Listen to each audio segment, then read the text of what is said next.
My interest is in genetic improvement of food and feed legumes. The reason I'm interested in these is that they provide energy and protein for humans and their livestock, particularly for resource-poor people around the world, and especially in India and in Africa, where many of the people rely on these legumes as a source of protein.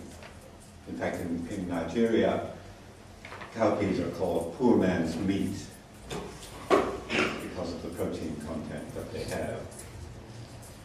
The genetic improvement that I'm interested in for these legumes has to include resistance to insect pests, because these crops are very subject to insect damage. For instance, in storage, the grain is eaten by weevils, but these grains have no natural resistance to these pests. So what we have done is to copy and paste a gene from beans into these peas.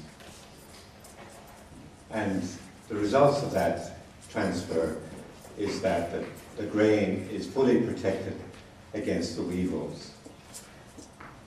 When we tested the protein made from that gene, we found that in fact it was slightly different to the protein that's made in the beans, the original source of the gene.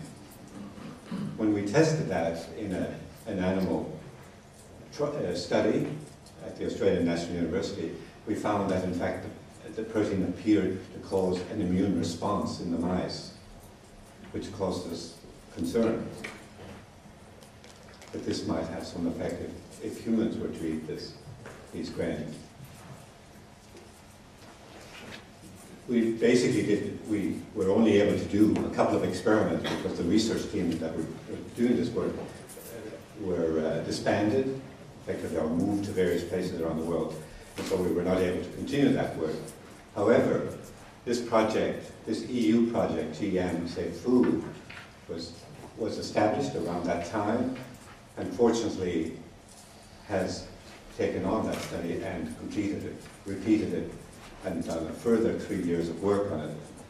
And the results of that are extremely important for my further research into the future. Thank you.